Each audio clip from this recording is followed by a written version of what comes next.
You are now listening to the Business Chatter Podcast.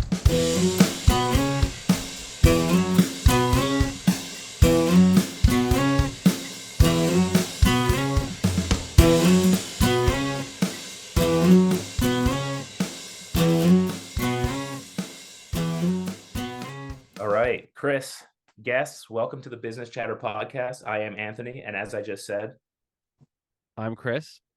yeah, well, I said Chris. I started it with Chris. I'm Ron Burgundy. Well, yeah, but it's good. It's good for me to confirm that I'm also Chris. Well, I am Chris. I guess if they're not watching, there could be somebody else. That's right. I hope if you're listening, just listening, you know our voices by now. But also, I've encouraged people not to watch if they've watched our outro the last few episodes where you make that face and do the hand thing. Just wait till the end of this one. Might not be. It's happening again. No. Yes. Come on. You know what we should do? See, that is a shirt. We have to get like a cartoon, like caricature of me doing that. And then that's the shirt. So if you get your shirt, I get my shirt. No, it doesn't work like that. It doesn't work like that. Come on, my This is different. I can't say it again, but You definitely cannot. You definitely cannot. yeah. It's over. Move on. What do we got going today? We got your buddy Tom. We got my buddy Tom. Our buddy Tom. I did make the joke in there. I was like, Tom and I, childhood friends, and Tom just rolled with it. I've met Tom like twice in person, but he is one of Chris's best friends. That's true. Way back in the day. So it's a really good interview. He's really responsive. He's really candid with us. Chris, anything to say before we jump in? Great guy, really generous with his time. We mentioned some rescheduling. Tom was really flexible. We were the ones who actually had to reschedule. So just to clarify that was totally on us, and he worked with us there. It was actually on me mostly. Yeah, specifically it was Anthony. But hey, we're not pointing any fingers here. With that said, you want to jump in? Yeah, let's do it. Welcome to the Business Chatter Podcast. We're here today with Tom, who's a managing partner at Elegant Music Group. He has a bachelor's in psychology from Muhlenberg College. Tom, give us a little bit of background about EMG. Well, first and foremost, Chris, Anthony, thank you for having me. I'm excited to be on. I know this has been like a long time coming. I'm excited to chatter some business with you folks, if I will. So yeah, as Chris said, my name is Tom. I'm one of the managing partners at Elegant Music Group. We are based in Montclair, New Jersey. We are, and I'll just kind of give you like the quick overview, like the mission statement or like the company line. So awesome. I don't screw this up or else my partner, Mike, who is our marketing guy, will kill me. Elegant Music Group is a full-scale entertainment company offering bands, DJs, hybrids, lighting, photo booths, and full event production. We have been providing the highest level of service in event entertainment for over 35 years. So I'll get into that, how it's like kind of a legacy company, so to say. And our experience has taught us to prioritize two things above all else. That is event talent and customer service. So we pride ourselves on creating spectacular and immersive experiences for all of our clients. Awesome. Thanks. And Tom, we're really happy that you're here with us as well. We've had some scheduling mishaps, like you said, a long time coming, and we're certainly glad to speak with you today. I mean, you could tell people it was all Anthony's fault. It was 100% my fault. We're just really fortunate that Tom and I were really close childhood friends, and he's willing to do anything for me. That's it.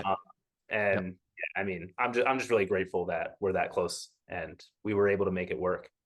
The important thing is that we're here, guys. That's all. That's right.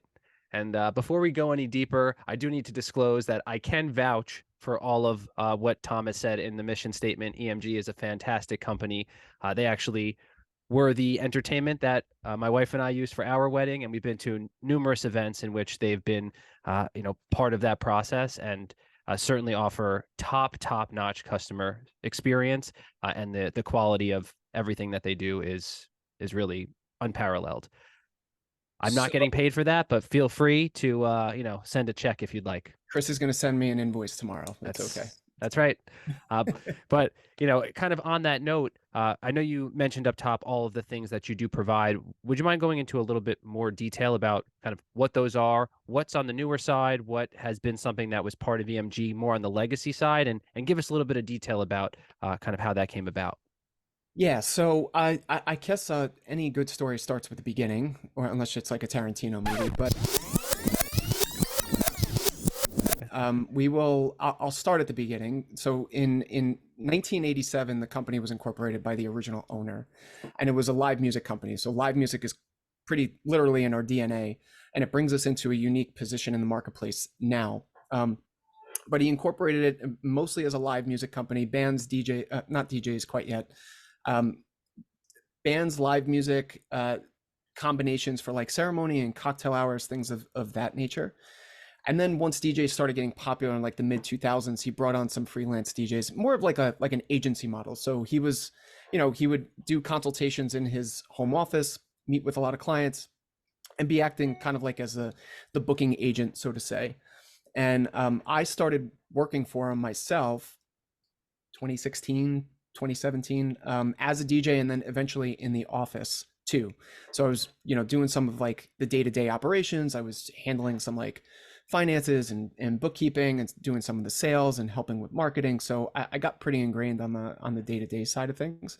And that, like I said, that was probably like 2015, 2016, somewhere around there. And now enter my two now business partners, Mike and Mike. You have to keep things simple for me, so I got to remember one name, so it's good.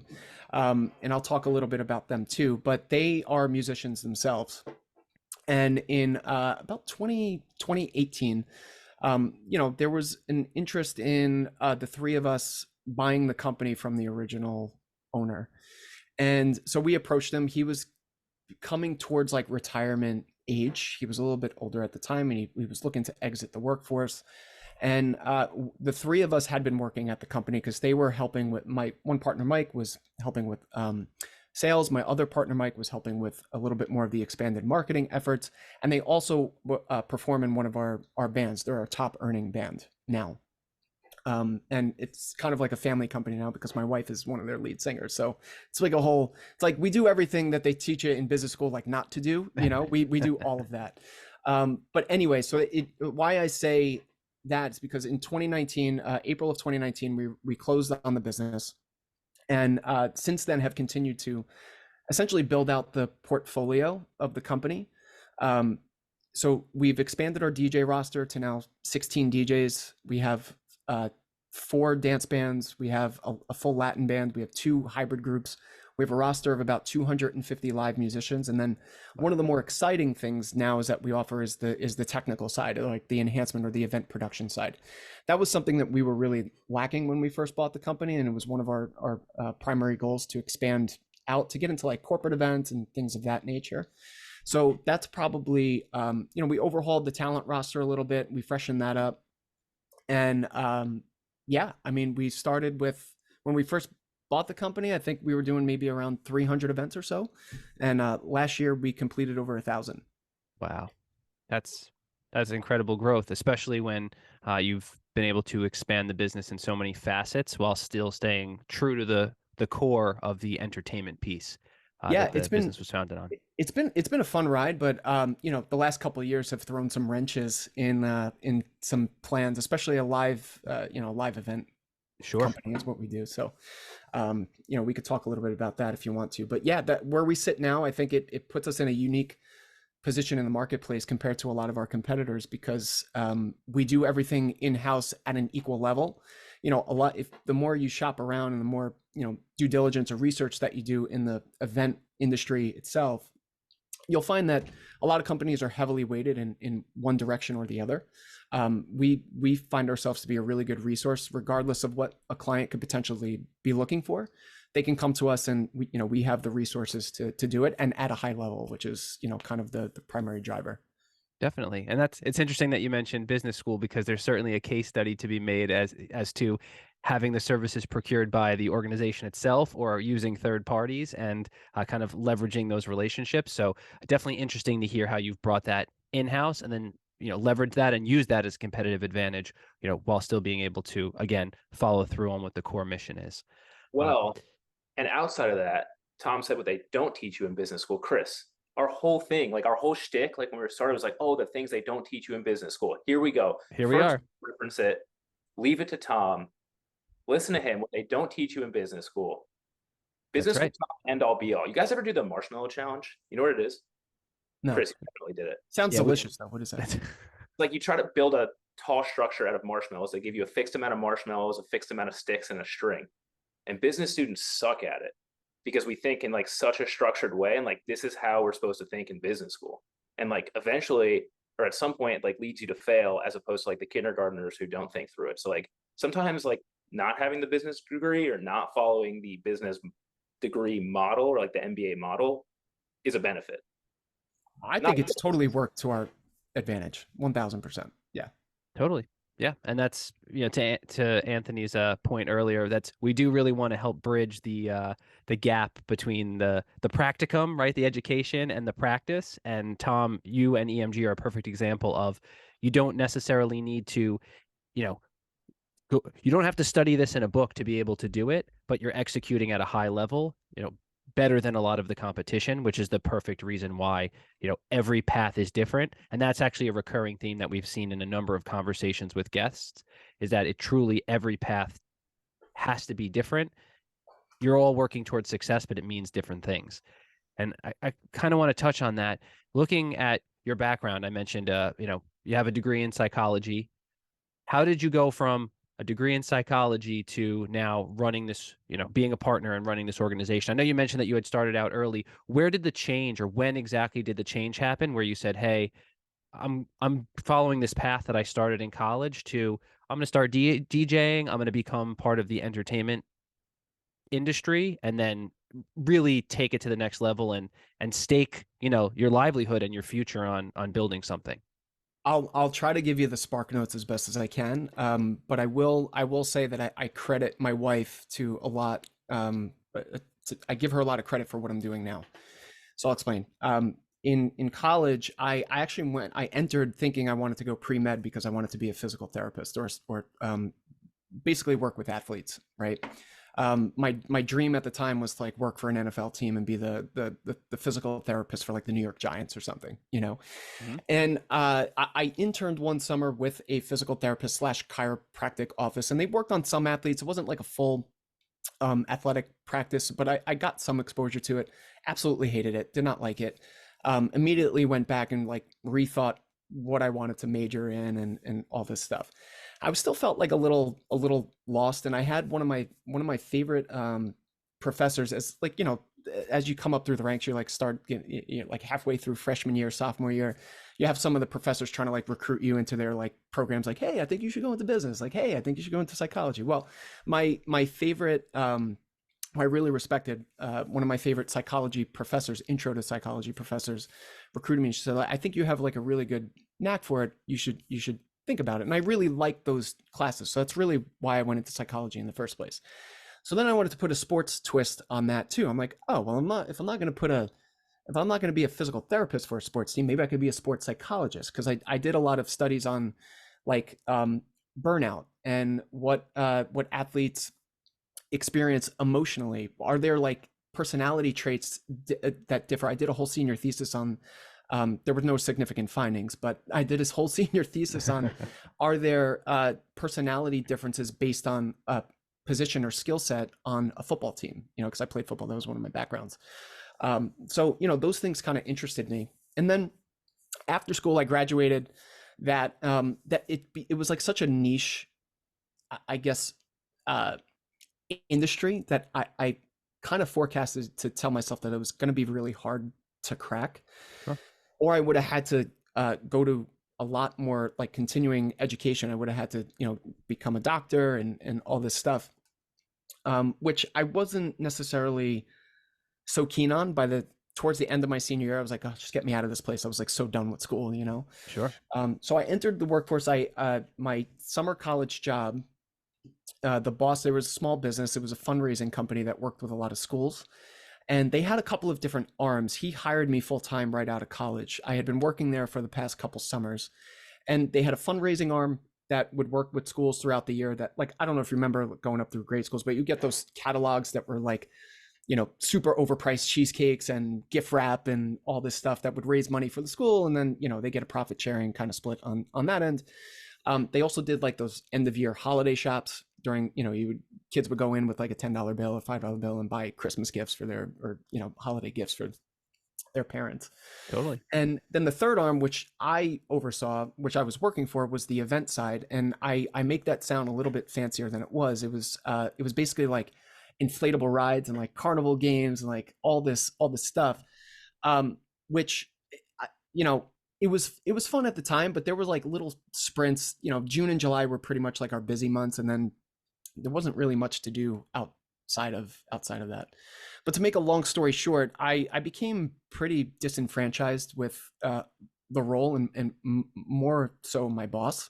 He was doing like just some stuff that I just did not agree with. And speaking about business and learning what to do, I learned a whole bunch of what not to do working for that guy. And Equally as important.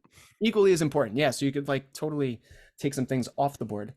But so I started DJing as a hobby towards the tail end of my stint there. And I started dating my now wife at the time, was my girlfriend, and she you know, we were getting serious. I knew she was the one. I knew I was going to propose to her. We were kind of like, we were forging this team together without even being like engaged or married at the time.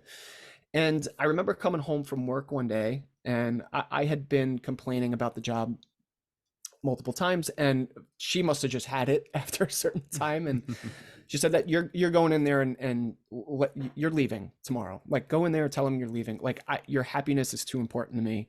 You know, and my question was, well, I need to pay my bills. How are we going to figure it out? And she said that we'll figure it out. We're a team. We're in it together. But like, I don't want you to sacrifice your happiness. Went on a couple of other job interviews.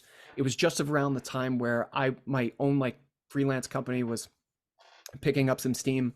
I was working for the original owner of EMG, so he was contracting us out for some production elements. Like, we owned a photo booth or two. We had some lights. I DJ'd, so he hired me as talent to do some of his weddings, and it just kind of took off from there. I shifted that. We kind of folded that into what is now EMG, and then we bought the company. My two partners and I bought the company from them in April of 2019, 8 months before, you know, a global pandemic happened. So it was a hell of a time to buy a business. So, all right, that's a good segue for us, because we always talk about financials, how you went into actually making the purchase and starting the organization or growing the organization, you know, leaving your job, doing this at a difficult time. How did you make it work? How did you handle the risk too? I mean, again, you kind of touched on it, but you must have been a little bit afraid, right? Oh, I was scared to death. Yeah, I was scared to death. So I left. I'll just backtrack a little bit. I left that job, my full-time job. I had, you know, bi-weekly paycheck. It was my income. Left that job, not with another job lined up, in, I believe it was July of whatever it was, 2013 or whatever. Doesn't matter. July of 2013. I proposed to my wife September of 2013. So only a couple months down the road. So not only do I not have a job, but I also bought a ring. And thank you to the jeweler. He let me kind of like finance it interest free. He gave me the ring scot free with that, and just like let me make like payments on it over time. So he was very trusting. But anyway, I proposed to her, and then I was scared. I was scared out of my mind. And in terms of like managing the risk, I really had nothing to lose. So I was just like, let's just try it, you know? And I knew it was something I wanted to do. I was really enjoying what I wanted to do. And I just didn't see it at any other option but to make it work. Now, granted, I did start working in the office for the original owner. So I had like little income here and there, but it wasn't anything to write home about. It covered my bills. It wasn't, you know, but Anthony, are you segueing into like, how did we actually, how did myself and my two business partners purchase the company from the owner? Yep. How'd you purchase it? And then moving forward, how have you guys funded it since then? Yep. So it's, we purchased the company. We basically seller financed the deal. We gave him a down payment, small down payment. We came up with, you know, a sale price that we all agreed on, an initial term that we wanted to do. So he walked away with the initial down payment, and we would make monthly payments to him as if he was like still on salary, so to say. I think it was over like it was supposed to be over like the first 5 years or something like that. And then there was a gross revenue profit share, not profit sharing. There was like a percentage of gross revenue that he would get on the back end that's kind of like a quote unquote royalty, so to say. Sure. So how we funded it since then, I give a lot of credit to my our finance director. She set us up in a way. Now, keep in mind, this all happened pretty quickly, right? So we bought the company in April of 2019. We closed on it. Original owner has his down payment. Year progresses, we're making monthly payments. Myself and my two business partners are really not drawing much from the company because we want to make sure that our bill gets paid to, our note gets paid to the original owner. And about, I'd say 3 or 4 months in, she came to us with this idea about, it was essentially like a savings plan, right? How are we going to stockpile some cash for like a rainy day? And just to give you kind of some insight, and I don't know if this is too much inside baseball, but the way our contracts are set up with the client, it's basically broken down into 3 payments, right? You sign a contract with us, you give us an initial deposit. There's a second payment due, a couple months before the wedding or the event, and then the final payment is due, say, 14 days before the event. So we spread out our cash flow pretty decently, and then based on booking cycles, it kind of all tiers out. Well, we decided we wanted to live on all of our deposits. So all of our operational costs, salaries, marketing efforts, things of that nature, we're going to live on our first payment. All second and thirds, we were going to stick away into a savings account, right? And then once the job would come, that would cover all of the cost of goods on the job by way of talent, any production elements like media or paper or just supplies in general, and then what was left over, would kind of go back into the coffers for operational expenses, day-to-day stuff. So this has obviously benefited you guys. How much have you guys grown since you've taken the business over? In terms of gross revenue, Yeah. about 6x. Okay. Wow. And then for your plant, that's massive. That's great. Especially Yeah. I mean, you said your first 2 years were pretty much just flat COVID years. Yeah, well, it was interesting. We actually grew during COVID, and this is going to sound very bizarre because keep in mind, we're a live event company. So you would think the way that and it is in a way, the way that, the company makes its money and survives is us doing events, right? But keep in mind, when COVID first hit, world shuts down, we're living on all of our deposits. So any additional money that's coming in by second and third payments, we're not paying out. So we're like sitting on that money until the job actually happens. So a lot of people kicked the ball down the field, whether that be a year, if your wedding was in 2020, you tried 2021. We actually finished our last COVID reschedule back in 2022. So, we were sitting on that stuff for a little bit until that job actually passed because we wanted to be fiscally responsible.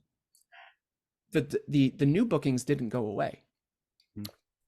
The available dates shrunk. The inventory shrunk. So people were not now, a primary type of event that we do is weddings. So the average, I guess, amount of time that someone takes to book is usually about a year out. When COVID hit, it started pushing out to like 18 months, 24 months, because the inventory of dates were so low that people were rushing to kind of book their services so that they didn't, they got the talent that they want, or the photographer that they want, or the venue that they wanted. So it was pretty interesting. So it allowed us to actually grow in a way. We started COVID with 1 full-time employee, and we now have 16. That's incredible.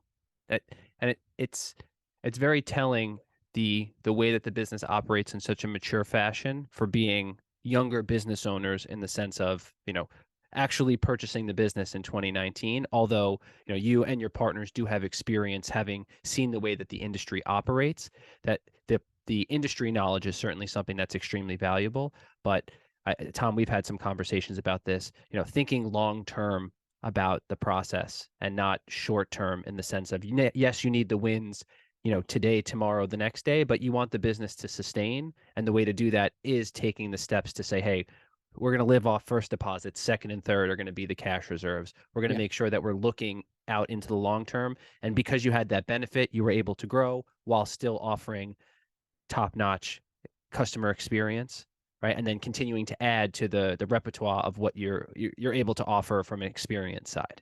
Yeah, it was. Go ahead. I was just say it's a common sentiment. I think we've talked to a lot of people, even going back to the first interview we did, second podcast we released, Nebula Snacks. I mean, just don't get ahead of yourself. I mean, it's something all entrepreneurs want to do. They want the win, and like it's a great thing getting that win. But what does the win come at the expense of? Are you putting yourself on the line there? Like, yeah, short-term win might lead to a long-term loss because you're setting yourself up to fail. Right. I don't know if that makes sense, but It makes total sense. Yeah, we're always in it to play the long game, you know, and I look at that on the personal side too. I know my business partners do as well, but you know, we're in it to play the long game, and we knew that just like anything, it was temporary, you know, like it was going to end at some point. So, you know, what are the things that we can do today so that we come out on the other side of this stronger? And luckily granted, there were some chances that we took. And I'll give you an example of that.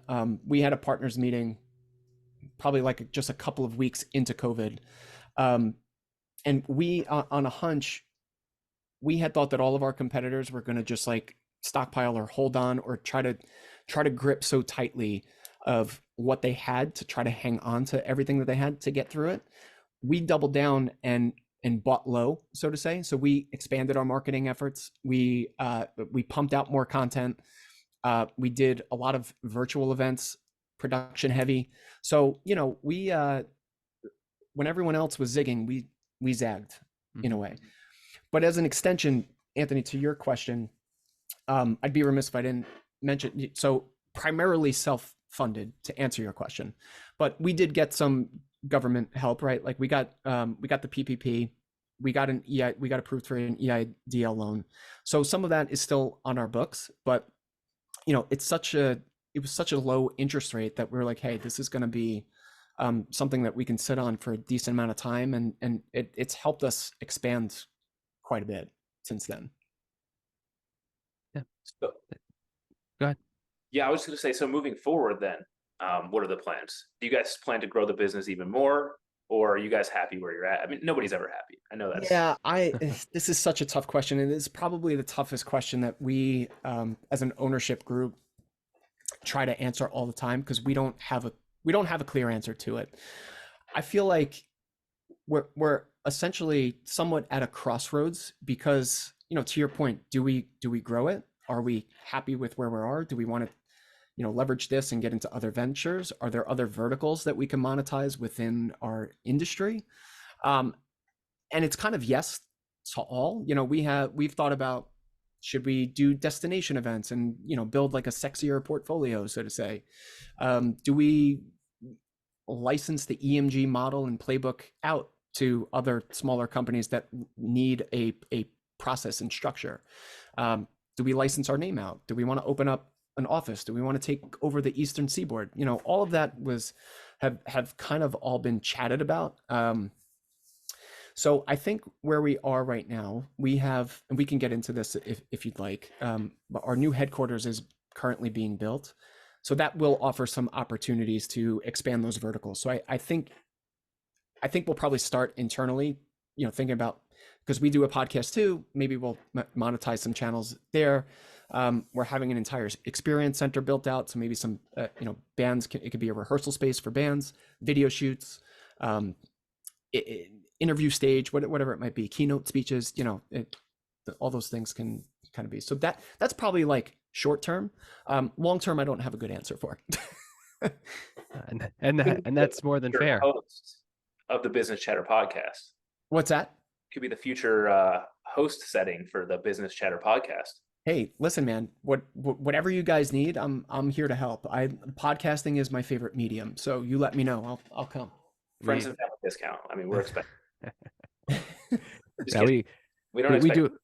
we really appreciate it. And that's actually, that was going to be, you know, the next thing I touched on is the, you know, the new headquarters, the facility. So thank you for bringing that up. And it's certainly exciting. You know, definitely something that, you know, you want to share. And it's interesting because maybe you can touch on this. You know, you have a following naturally from your existing and previous clients, and then you have future clients who are finding you, your marketing, right? And as you continue, you speak on panels, right? There's some other elements that you individually and your partners are taking part in, and you have bands, you have all of these different ways for people to find you. You know, how does that play into a strategy of saying, do we leverage this? How far do we go down the road with the brand that we've created outside of maybe, you say like licensing the name or franchising the idea? Like how does that play into the way that you look at the future and, how you plan to leverage inbound efforts moving forward? So that's a great question. Probably a question I have not pondered nearly enough, but we're very protective of our brand. So it's not like we would just hand that to anybody, you know what I Sure. mean? And it's not something we would be looking to do just to open up another revenue stream because it's like a money grab or anything like that. We don't operate that way. It's never in our interest. Anything that we get involved in, we want to do it at a high level. We try to self-educate on whatever it is that we want to get involved in. For example, like I can think of one downside to leverage the new headquarters in a space. One of the things we kick around is, okay, yeah, it can definitely be a beautiful space for bands to come in and record like promo videos and things like that and rent it kind of like as a studio Mhm. from us. That would be a revenue stream. But what's the downside? Maybe they trash our office. Maybe they, Sure. maybe they don't treat it like their own. Maybe, what personnel is going to be there from like a security standpoint or to run the gear and this, that, and the third. So, Sure.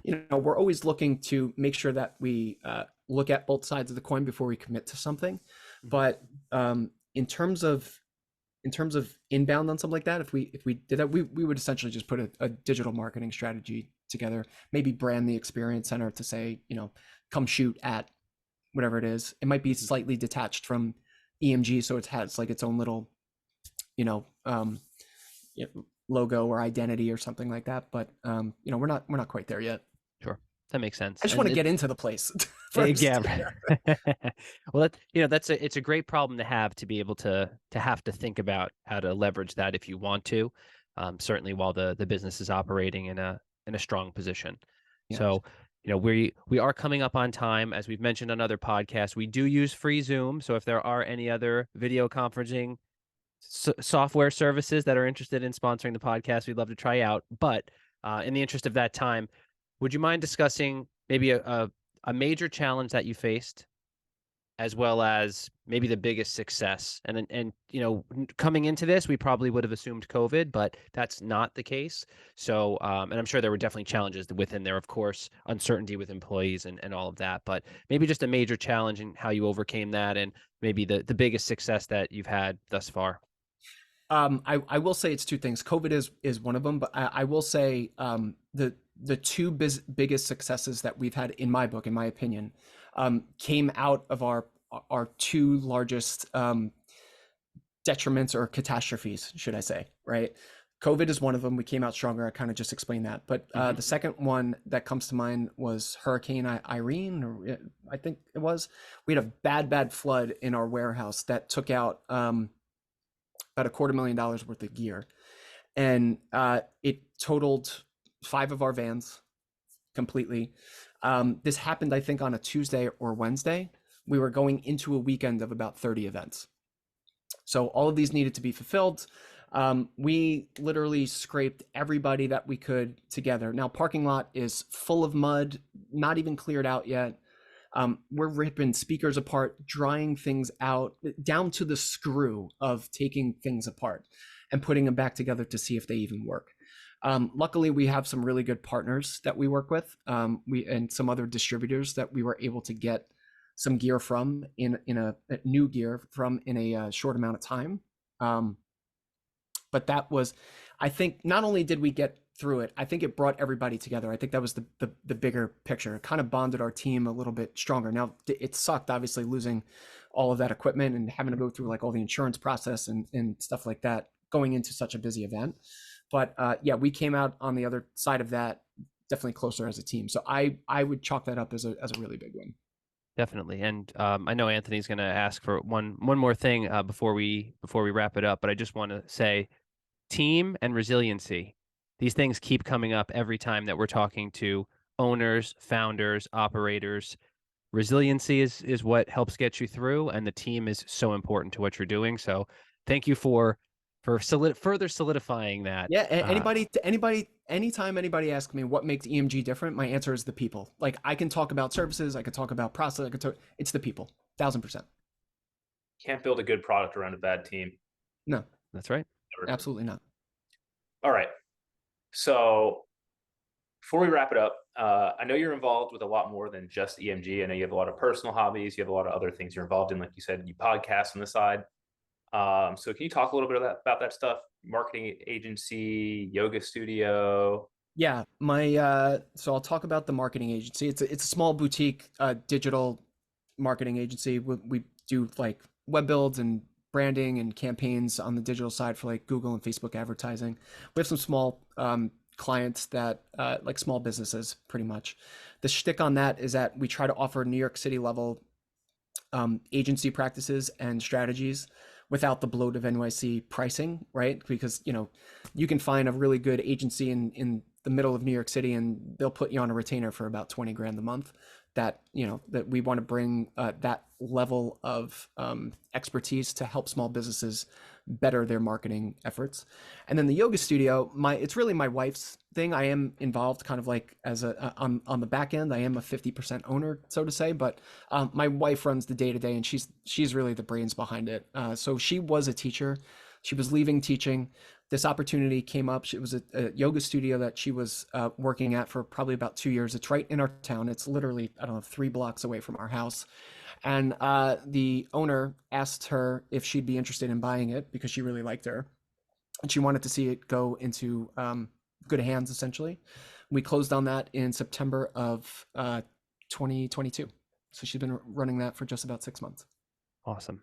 Awesome. And thank you for sharing that with us. It's good to see. It's good to get to know you a little bit from the outside as well, and get a chance to hear about some of the other entrepreneurial endeavors that are part of your life. I like aerial yoga. Aerial yoga is my favorite. That's What about hot yoga? Is there actually science behind that? Is it good for you? I don't know, dude.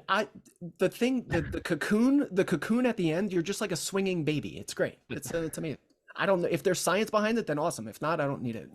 We'll have to do a business chatter podcast aerial yoga session, aerial and then yoga. We'll come back and we'll Guys, I can report chat back. on this stuff all day. That's well, we'd be happy to have you back. Before we do run out, please share socials, website, everything, so that way our community is able to find you and learn more about the business. Okay. Company is at Elegant Music Group, pretty much on all platforms. My personal on Instagram is at EMG_Tommy. You can find us on Pinterest. You can find us on YouTube. You can find us at elegantmusicgroup.com is our website. That's pretty much all the home bases there. Awesome. We will tag all of that in the show notes, so we'll make sure that we share that, and we'll tag everything on Instagram as well. Tom, thanks so much for sharing your time with us. Elegant Music Group is a great business, and hearing your story, really, and the stories about your team really show why it's so valuable, and it's been able to get to the point where it is now, and we're excited to watch it continue to grow. Appreciate it, guys. Thank you for the time. Thanks, Tom. See you. Go ahead. No. I know what you're gonna do as soon as I start talking. What did we tell you? Another good one. Another good one. Tom's a great guy. Really great guy. Absolutely. Great guy. And, really, it was really insightful because this is the first guest that we've had where their path to owning and operating a business is different or more unique in the sense of this was a legacy business that Tom started working at. And then, with other employees who came in, they had the opportunity to actually take over the business, which is a little bit different than some of the other founders we've spoken to before. Yeah. And I think being successful, coming and taking over a legacy business is something that's really cool. And I think it's something that a lot of people starting their own business, it's hard for them to see their flaws before they happen. It's hard to address them, but, kind of being the outside observer of a business that's functioning without having a large stake in it kind of allows you to see the flaws unbiasedly. And I think that's really helped him grow the organization after he's taken over it. I mean, that's my perspective that I got from him just through the conversation. He knows what worked, but he also knew what didn't work. And he was able to, improve on what did and also fix what didn't. Sure. Which allowed them to scale exponentially since they started, or since he's taken over the organization. Absolutely. And there was a foresight that he had, just from being in some type of event space before, right? Going from the inflatables company and seeing how things worked there, and getting a chance to kind of learn his style and what doesn't work in that space, because every industry is different. It's unique. So, he had the fortunate opportunity to be able to be in some type of entertainment space and then continue to evolve that, and also, found a passion for DJing and being part of that. So he was able to leverage all of the other skills that he had, plus this passion and interest, to build it into something that, has grown to where it is. And from the conversation, I think we're confident that we'll see even more growth in the future. Absolutely. I don't think we have much more to say than that. It was a really good episode. A lot of dense conversation, which is fantastic. So we don't want to keep you guys on here too long. So with that, thanks for listening, watching, liking, subscribing. Follow us at Business Chatter Pod Instagram, the Business Chatter Podcast on Spotify. Email us, host@businesschatterpod.com. And Chris has some sponsors for you, which will only continue to grow as we become the first podcast on the moon. That's right. That's right. So yes, thank you very much. And you can check out Almost Vintage Chris, almostvintagechris.com, at Almost Vintage Chris on Instagram, code BCP for 10% off your order. And again, this sweet hat and a number of other items, which I'll be wearing as we move forward. Shank It Golf, at Shank It Golf on Instagram, shankitgolf.com, cgolf15 for 15% off your order. We really do appreciate your time. We know it's very valuable, so thank you for sharing it with us. We're the Business Chatter Podcast. Consider us your crash course on value creation through the words of individuals who have done it before. We'll see you next time. Bye.